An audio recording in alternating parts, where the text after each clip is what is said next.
Hi, it's Ariel, and I just wanted to talk a little bit about more of information on simple partial seizures. So, in simple partial seizures, there's a lot about them that's really interesting to me because I discovered that I have simple partial seizures. I have temporal lobe epilepsy. And once I figured that out, things were a lot better because I was able to start treating the simple partial seizures and realize that they were not what they were because they were not something I knew how to understand, figure out, or explain. All of the above. So, I'm here to talk about the examples of them that I found that helped me to discern that I have those seizures. Or shall I say, it was the first time that somebody else, even though it was in a book written by a doctor, but they're patient descriptions. And so it was the first time somebody had ever said anything that remotely resembled what I experienced. I had never heard anything from a doctor, never read anything, and never talked to anyone. And granted, I wasn't around a lot of people with epilepsy, but I'd never even talked to anyone who had experienced anything I experienced, and I had no idea that simple partial seizures, that they were occurring for me and what they were. And so what I experienced, I had no idea what was going on and no way to explain it. So I just didn't share it. So this was really helpful, really life-changing because I've been able to discover more about simple partial seizures. This book is called The Epilepsy Patient and Family Guide by Orrin Devinsky. It's a really good book. It's the one I read that really helped me the most. And I definitely would recommend reading the whole thing. It has a lot of different things in here that it covers. A good book to read when you suddenly get a diagnosis, your kid does, your partner does, because it just talks a lot about all the different things associated with living a life with epilepsy. So one of the things I wanted to note is that in the classification of seizures, simple partial seizures sometimes do not show up on an EEG. So I did not know that either. It just means that knowing that I have a normal EEG doesn't mean that I don't have simple partial seizures when I'm not hooked up to an EEG machine.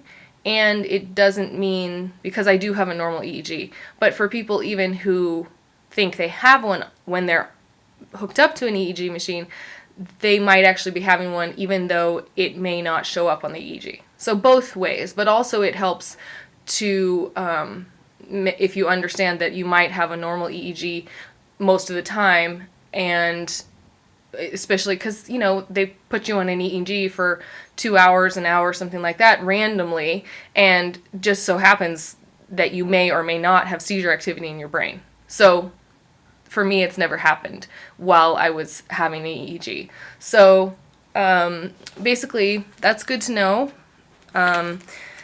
Some descriptions of simple partial seizures.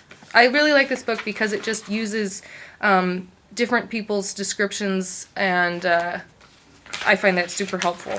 So, in simple partial seizures, there's a very diverse group of symptoms. So, I would agree with that. There's motor seizures, sensory seizures, autonomic seizures, and psychic seizures. And I talked about this in the other video about the types. What I wanted to say about motor seizures is they tend to be things like jerks and cause like a weakness in your muscles all of a sudden, or cause laughter or automatic hand movements. Those are types of motor seizures. Then there's sensory seizures. And what I've noticed is that I have a lot of sensory seizures and also psychic seizures. So I just wanted to talk about those also. Sensory seizures, there's most often a hallucination of some kind. So something seems like it's not there, or like pins and needles or something. And this is not just an average, you know, you kind of cut off the supply of blood to your arm and you have pins and needles. Or even you have neuropathic or, you know, neuropathy. That's different too. But we're talking about if you have epilepsy and sometimes you notice that. There's also things like tasting bitter seeing a colored pinwheel is the example they put in here. What it makes you realize is that a lot of these things can be very odd, and you can understand why you would not know that that was a seizure. You would just wonder what the heck you were thinking. So then there's things such as, an example here is a parked car appears to be moving, a person's voice is muffled, and can also be numbness, smell, taste, vision, hearing, like clicking or ringing, a person's voice, and floating or spinning feeling. So then there's autonomic seizures, and your emotional system, which is the limbic system, is closely connected to the autonomic nervous system. And so strong emotions such as fear can cause your heart rate to go up, can cause changes in your body, breathing rate, sweating, stuff like that. So there's, in autonomic seizures, oftentimes an unpleasant sensation in the abdomen, chest, or head, changes in heart rate or breathing rate, sweating, or goosebumps. So one of the things about all of these is they come out of the blue. It has nothing to do with what's going on, except when you have triggers, such as you're not sleeping, you're eating, your blood sugar's low, high, whatever might cause something, anything out of balance. Now that can cause you to have a seizure. But we're talking about, you're walking down the street and you're fine, and you have something happen like this out of the blue, and it's very strange. And so another example from a patient is, it is a pressure that begins in my stomach and rises up to my chest, and I smell the same odor, something burnt, definitely unpleasant. At the same time, I feel nervous. And then there's more types. So there's psychic seizures as well. I definitely have these. They affect how we think, feel, and experience things, is the way he describes them. And they can impair language function, like having garbled speech or inability to find a word, and problems with time perception and memory. So those are some of the things, like really affecting things where you have memories come back suddenly, things where your time perception is really off. And then also a thing that psychic seizures have is sudden intense emotions, and such as fear, anxiety, depression, or happiness. And unusual, but that can happen.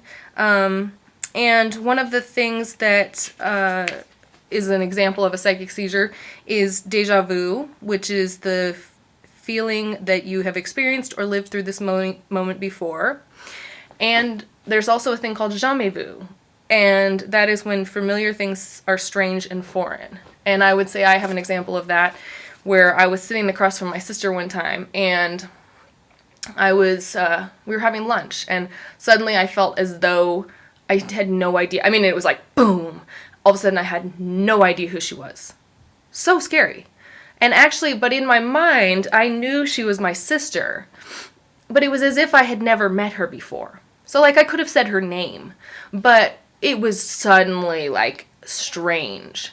And so that was a very clear one. The deja vu used to happen to me all the time. And here's another person's description of a deja vu. So they say, the feeling of deja vu, like I have lived through this moment, and I even know what is going to be said next. Everything's brighter and more alive. So that's deja vu, jamais vu. And then there's depersonalization. That happens also in things such as PTSD. So it's hard to always tell. Here you get into a really tough time with determining what is a psychiatric symptom and what is an epileptic symptom. So derealization is also another problem, which is feeling that the world is not real. And depersonalization actually is the feeling that one is not oneself. So when you're completely separate, or seeing, sometimes people actually see themselves from above, like as if they're floating or something. So they're like outside their body. These are seizures, actually. So not a lot of people realize that there can be seizures that are like this. They are very unusual. Or shall I say, they're not unusual. They're very strange. They're actually more usual than we would think. So here's some other examples of, it's kind of a mix of psychic and sensory mostly, but basically it's about simple partial seizures that most people with temporal lobe epilepsy have. So that's some examples here. So Seizure sensations and experiences are often impossible to describe even for the most eloquent adults. I loved that line when I read it the first time because I felt that I had never been able to say what I was experiencing because I had no idea what it was, and it's hard to explain a feeling or an experience that is a change in your sensations or your feelings and stuff when it has nothing to do with anything. And also there are certain seizures that it feels different than anything I've ever experienced in the rest of my life. So it's hard to explain to somebody who's never had a seizure. And so the best way for me to tell if something is a seizure is to ask other people with epilepsy, have you ever experienced anything like this? And so people in general do not know what you're talking about when you say some of this stuff. And yet if somebody has had a seizure like this, then they know what you're talking about.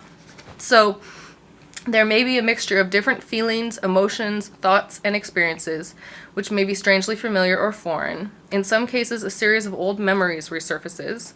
In others, the person may feel as if everything, including his or her home and family, appears strange. So that's the Deja Vu.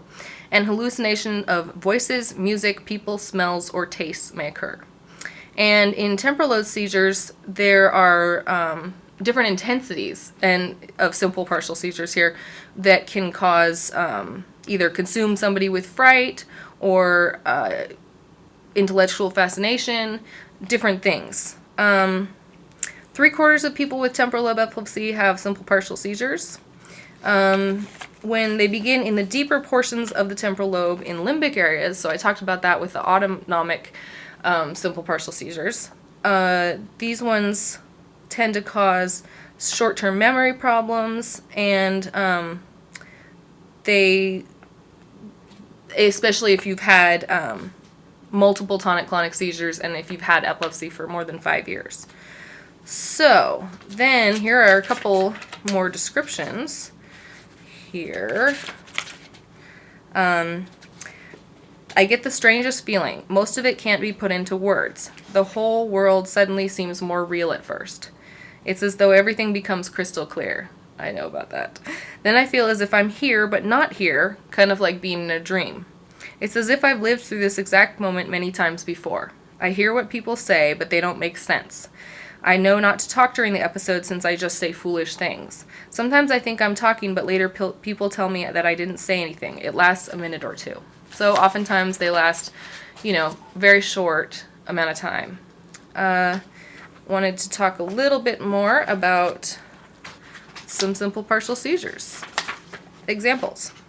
Unusual ones. These ones people are reluctant to discuss many times because they are strange symptoms and experiences, and you might be worried that people will consider you odd or crazy. And symptoms that begin suddenly and last for a brief time can be a seizure no matter how strange they seem.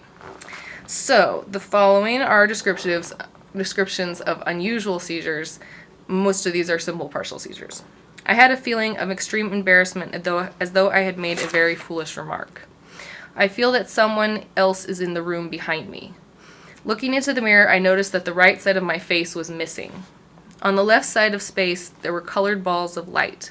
As I looked at them, they changed to multiple figures of small men. On later occasions, I recognized these as myself, tiny replicas that would approach and then recede. So these are very unusual seizures. But if you have unusual seizures and you can't figure out what is going on, you need to know this. So if I don't even know if you can ever tell somebody about this and help people learn who don't know that they have simple partial seizures, and especially if you have unusual ones, that it's important to know all of these. So another one is I have a flood of thoughts. I don't know where they come from. I can't shut them off. And this is just different than sometimes people who are having, rushing thinking, say if they have, bipolar and they're in a manic state, or people with ADD sometimes, different situations where people have rush of thoughts. It is different in that it's a seizure and it has different parameters. And it's a little different, and so it can be hard to differentiate, and that's why it's really important that you do differentiate so that you can treat properly. Scenes appear in my mind's eye. I have never lived them. They must be imaginary, but they appear real. I sort of know what is going on around me, but I am also a bit tuned out. So that's another one. There's two more. One is, my seizures start with a warning of fear, and then I feel as if I am a character in the Pac-Man video game and the monster is going to eat me. I am actually in the machine. And that is somebody's experience. So it is the most frightening feeling, as if I know the worst thing in the world is about to happen. I just don't know what. Someone else described that as a feeling of impending doom, and that helped me because that's one of the seizures I have. Usually in correlation with a couple other ones.